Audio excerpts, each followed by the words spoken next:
I think it's gonna be the biggest fight in the history of boxing because everybody's gonna watch it, and new audience is gonna. Canelo Alvarez has emphasized one key point ahead of his huge showdown with Terence Crawford. Fighting opponents who can switch stances is always a challenge. To Canelo acknowledged that taking on a fighter like Crawford, who can seamlessly switch between southpaw and orthodox stances, poses a unique challenge. A great fighter, but if you look at his career, mention one elite fighter. I just say facts. I don't say anything like I'm lying or he faced maybe good fighters, but there's a difference between good fighters and elite fighters. Strengthening your neck, and you're so good at riding the punches, right, to take off some of the sting. What was the moment in your career when you knew that you had a special chin? My training, obviously, but I won't like that. I'm a special. However, he insists that his experience and rigorous preparation have him fully ready for the test. Scheduled for September 13th at Allegiant Stadium in Las Vegas and streaming live on Netflix. The bout has the boxing world buzzing. Both camps are coming in with confidence, carefully crafted strategies, and daring predictions. Fighter, you know, he's respected. I'm a fan of Canelo. And like I said before, Canelo is the last of the great fighters that's available to fight. Canelo's at 168. It's a big task, but I'm always up for big risk, Dedicated much of his training camp to mimicking Crawford's elusive style in the gym. To prepare, he has sparred with some of the top talent available. One key sparring partner is Jiren Boots Andis, widely regarded as the closest thing to a Crawford prototype. Andis's ability to fight smoothly from both stances, coupled with his speed and timing, makes him the ideal stand-in as Canelo sharpens his skills for the real challenge. In addition to Andis, Canelo has also worked with undefeated Cuban middleweight Yonely Hernandez, a fighter known for his power and unorthodox style. Before, I think Canelo's last 3-4 fights, he just got up and got in shape. I think he just got up and got in shape. All right. I think when he fought Munguia, he just had a normal camp. Let's make weight. Let's hit the mids. Let's hit the bag. Let's do what he do. Berlanga, let's make weight. Let's hit the bag. Let's hit the mids. We're going to do what he do. This fight, I don't think Canelo's just making weight, hitting the bag, hitting the mid. For Canelo, sparring has always been the highlight of his training camp, and he thrives in the intensity of those gym battles. He stresses that working with versatile sparring partners is crucial, particularly when preparing for someone as unpredictable as Crawford. Throughout his career, Canelo has faced every style imaginable, but the Nebraska native presents a unique challenge. Crawford's switch-hitting ability forces constant adjustments, and Canelo wanted to replicate that challenge in training so that nothing catches him off guard on fight night. Pretty strong for his weight. How much do you think that strength is going to play a part in this fight? I don't know, we'll see. But what I know is he's a good fighter, very smart fighter, and very disciplined. He needs to get credit for that. But I am too. Are you looking for the knockout against Crawford? I think every fighter is looking for that knockout.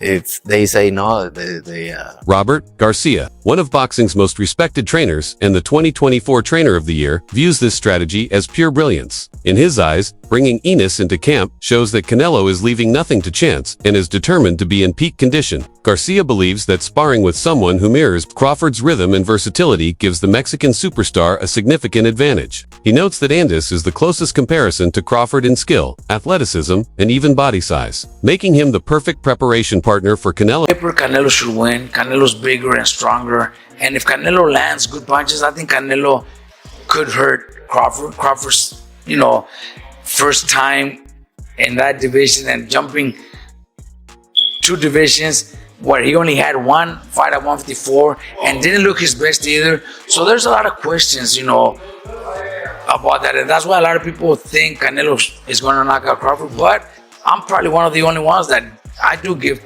Crawford a chance. Yeah. I think Crawford could pull it off. Crawford is very talented. He's very fast.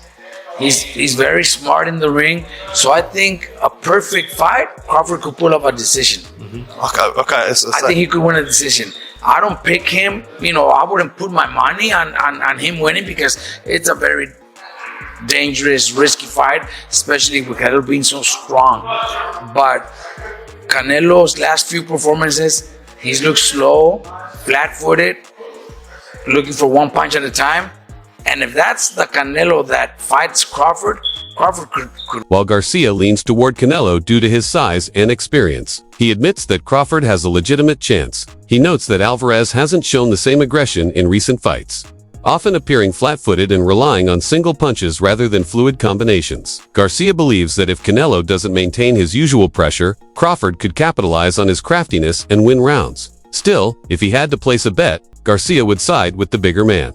Alvarez. Thoughts on Canelo versus Crawford, highly anticipated fight, quickly approaching. I know a lot of people are not very excited about that fight, and they think the size difference, huge difference. But Crawford's big, man. Crawford's a very strong fighter. He's a very smart fighter also. So look, the way Canelo's been fighting his last couple of fights, where he's just looking for one punch at a time and maybe not doing enough to hurt his opponents, maybe not doing enough to finish them off. I could see Crawford pulling it off.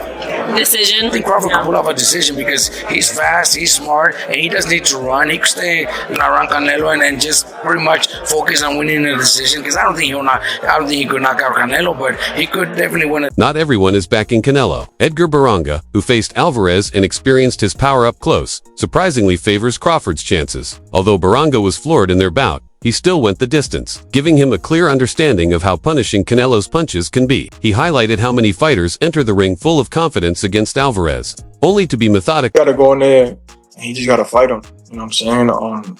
You gotta go in there. I think Crawford just gotta go in there and do what he gotta do. You know what I'm saying? He gotta just be Crawford, show his IQ, show him why he's a two-time undisputed, world champion, and go in there with confidence. You know what I'm saying? That's all it is. It's a big weight difference, a big weight jump. That could be a difference in the fight. Because obviously, it's like me jumping up to heavyweight. Obviously, I'm a foot of power. I'm a foot of that size difference. Compared to my other fights. So I just think that he got to go in there and just be himself. And I said, if he loses, we'll just all know that, hey, he just jumped up 2 weight classes to be great. You know what I'm saying? It's not, he can't really, he's testing himself. Testing himself a great fighter. So, and I don't doubt him, I don't got no doubt in my mind. He's a 2-time undisputed world champion for a reason. So, and I don't think nothing's going to phase him in that fight. You know what I'm saying? Maybe the power, maybe the size, you know what I'm saying? And, Canelo, he's not knocking Canelo out. So, he just got to go in there, just IQ. Would you lean towards Canelo still in that fight? I got faith in him. I think Crawford could do it. You know what I'm saying? I think he could do it. Just like I said, just the size. The only that those the fight off is the size and obviously the power and Canelo's IQ too, because Canelo got IQ. You know what I'm saying? And Canelo fought a lot much bigger guys. So I know the Crawford's power ain't gonna phase him. I know Crawford's size ain't gonna phase him either. You know what I'm saying? So, but for me, I think it's Not everyone agrees that Crawford will hold a speed advantage. Mike Coppinger challenged the idea that the smaller fighter is automatically faster, noting that while Crawford has solid hand speed, it doesn't match the lightning-fast punches of someone like Ryan Garcia. In Coppinger's view, both Crawford and Canelo are quick, but Crawford isn't likely to overwhelm Alvarez with pure speed. He explained, "I don't think Crawford has blazing hand speed. When I think of that kind of hand speed, I think of guys like Ryan Garcia. Crawford is fast, a very good athlete, and incredibly strong for his size. But he doesn't have blazing hand speed, and Canelo's pretty fast too, especially for his size." Adding another dimension, Tim Bradley highlighted Crawford's remarkable photographic memory. He pointed out that Crawford studies opponents meticulously, remembers every pattern, and adjusts on the fly. This ability makes him particularly dangerous, as he rarely repeats mistakes. Bradley believes Crawford will take a round or two to gather information, then begin setting traps and exploiting Canelo's tendencies. I was thinking, man, like, a lot of people is making a fuss about Crawford being out of the ring for over a year. I'm not putting too much stock into that, man. I'm not really, Floyd Mayweather's came back from after a year.